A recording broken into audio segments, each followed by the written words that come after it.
morning. Thank you for joining me, Coach Michael, your business coach on your Monday morning, and happy Veterans Day to everybody. And we're going to talk to Fred Rogers here, and Fred is a former veteran. So, Fred, why don't you take a moment and tell us a little bit about yourself? And I see that nice shirt on your chest with Veterans Trust, and tell us about that also, people. Awesome. Well, first of all, thank you for having me. It's an honor to be with you and spend Veterans Day with you. So first and foremost, thank you. My name is Fred Roger. I am the Executive Director of the Veterans Trust. I'm also a Marine Corps veteran and an active businessman here living in South Florida. So a little bit about me. Raised here in South Florida. Right after high school, I joined the Marine Corps. This is right after 9/11. And went off, saw, did a little sightseeing, I should say, really all across the globe. 2 tours overseas, more specifically in Iraq, Fallujah, and decided to come back and put myself through school. So finished up an MBA and got into business. So now it's just, living the dream, living life to its fullest, and contributing where I can, and more specifically to the veteran community through my work at the Veterans Trust. Awesome. Nice journey. So tell us what Veterans Day means to you, Fred, if you'd be so kind. Sure. Veterans Day really is a celebration of life, more specifically to the military and veteran community. A lot of people say thank you for your service. It's a very warm gesture, and it's heard all across the globe.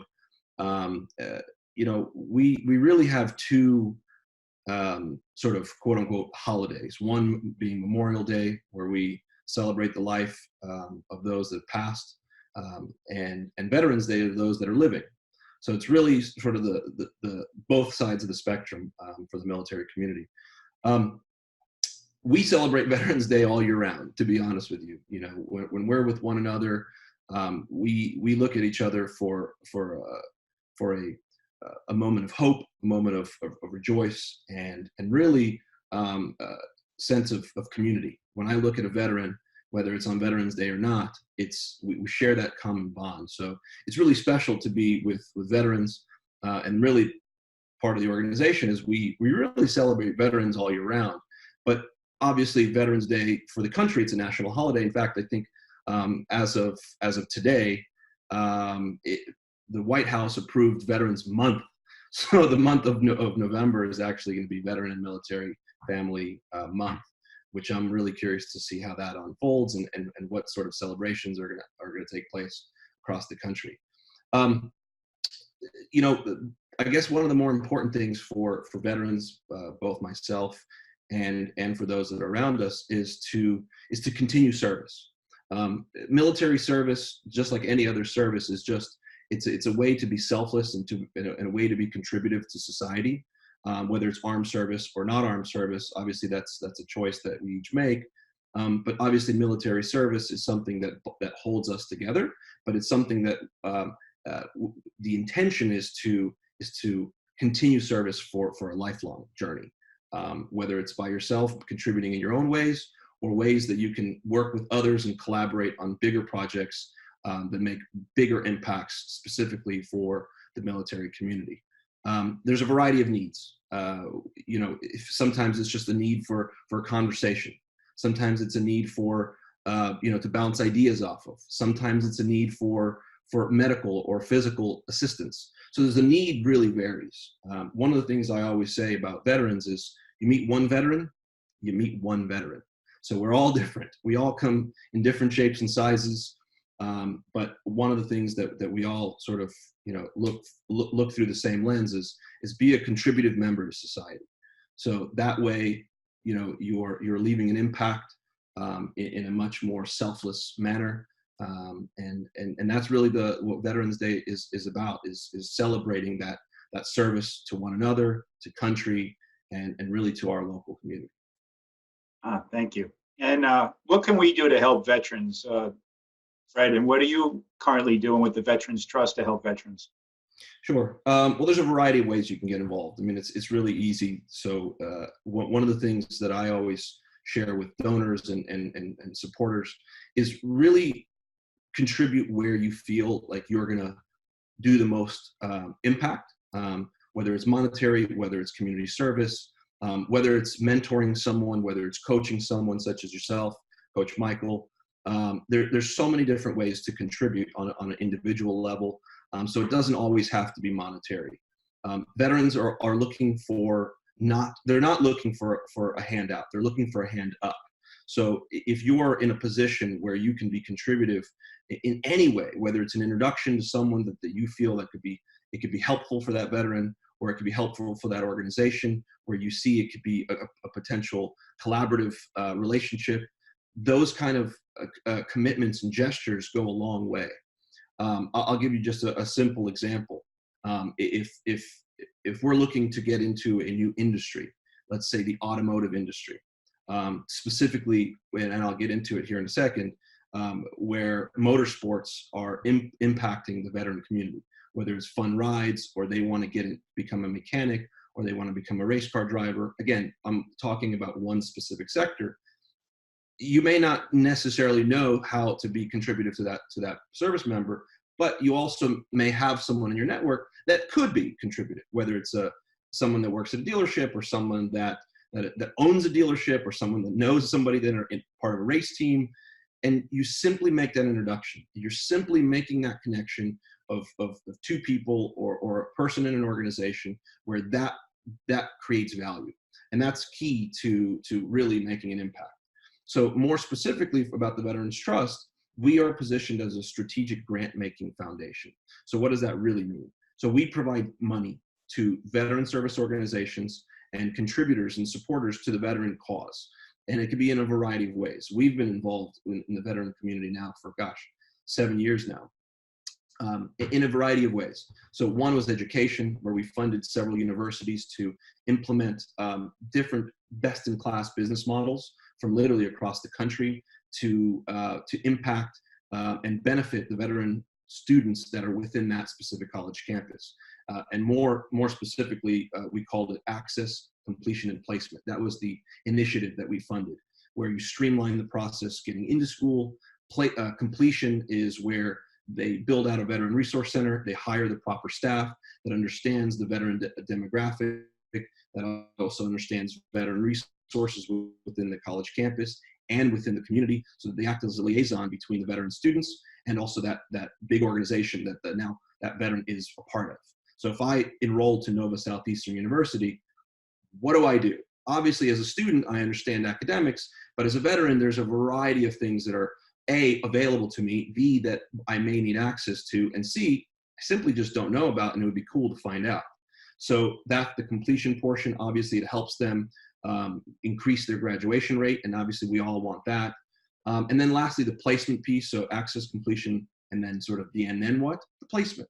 So getting them jobs, thinking about a strategic plan on how you actually get into the workforce, as opposed to thinking about it upon graduation. You should probably start thinking about it as you enter the university setting, because it's all about who you know. So through your school journey, you want to meet as many people as you can. You want to start creating relationships. You want to start cultivating those community resources that you'll potentially want to tap into once you graduate and you want to get into the workforce. Whether it's you want to get a job, you want to start your own business, what have you.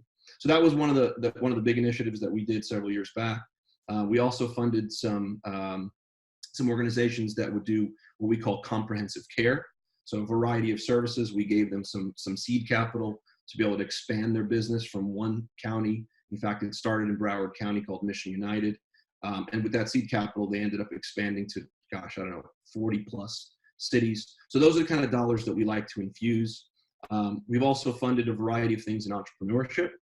Veteran entrepreneurship is dear to my heart. I have an MBA in entrepreneurship, and I've started probably a dozen businesses since getting out of the military, or at least been a part of some businesses since getting out. And I think that is one of the more impactful ways that veterans can proceed in life and sort of do what they want to do post-military, because there's a variety of things that they can do. But small business ownership is fulfilling, is rewarding. They're able to have their autonomy. They're able to lead. They're able to hire. They're able to fire. They're able to be creative. And bottom line is they're able to be a contributive member to society. So entrepreneurship is one of those things that we've focused on as a foundation. So we've provided grant money to a variety of things, educational programs for entrepreneurship. Again, it really spans the country. And more interesting, now to sort of put the back end of our foundation, the front end of our business is actually racing, what we call the Veterans Trust Race Experience. And this is pretty simple. We have a variety of friends and partners across the country with really cool race cars. And what we do is we put veterans, military, and first responders at times into the passenger seat of professional race cars with professional race car drivers, and we put them on some of the most legendary tracks across the country. And we've done this for about 5 years now. So we've probably put north of 3,000 veterans into the passenger side with these amazing cars and these amazing people around these amazing tracks. And it's been an absolute wonder to be a part of. So it's fun. They always say, if it's not a living, it better be a hobby that you're spending your time on. And this is something that we feel extremely passionate about, because a lot of the foundational members, or the foundation's members, happen to enjoy cars. So when somebody asks, how can you be contributive? Well, let's see where your passions lie, where your hobbies lie, and see if that intersects with a veteran's sort of passion point or interest point. Well, that was one of the intersections that it came across was motorsports. So in fact, one of the coolest things that we've done it was our last event. We actually partnered with the Department of Defense, Army's 101st Airborne. So for those of you out there, it's the Screaming Eagles. It was really fun. We took 5 race cars, we shut down their airstrip, and we were playing a race and chase with Apache helicopters. And that it was absolutely incredible. We had about 250 soldiers come out, and we gave them all rides. I mean, really a thrill of a lifetime. What we do with cars is not something that you would normally see on the street. Again, these are pro race car drivers, so they really push the limits of these motor cars. So it's fun. And to be, if someone wants to get involved, by all means, donations are the easy way to say get involved. More creatively, obviously the sky is the limit. There's a variety of collaboration that can happen between anything to do with cars in that particular case. But like I said before, to each his own. If they want to get involved, just look around. What specifically do you want to contribute to the veteran community? If it's mental health, great. If it's service animals, great. If it's through strategic grant makings that makes maximum impact, sort of on a longer scale and on a bigger picture, there's organizations such as ours that obviously exist. But if you want to get on a micro level, then you can obviously volunteer with a variety of amazing organizations such as Mission United, Mission Continues, Team Red, White, and Blue, Team Rubicon. These are all shout outs to amazing organizations that I personally know that you can actually roll your sleeves up, get your hands dirty next to veterans, and really build a bond. That's something that we're really proud of. Beautiful. Well, thank you. This has been very enjoyable, and it seems like the service never ends. The service just becomes a different type of service, and I can feel the passion from your heart, and it's great. And I want to add that I will have your website so people can look at more of what you do and contribute in certain ways. And you brought to my attention that it is Veterans Month now. So next week, for any people listening to this video or watching this, I'll be interviewing another veteran. And it seems like for the next few Mondays for the month of November, I'll be interviewing a veteran that has served our country and is continuing to serve our country today. So I want to thank you, Fred, for joining us today. And I want to wish you and everybody else a happy Veterans Day. Absolutely.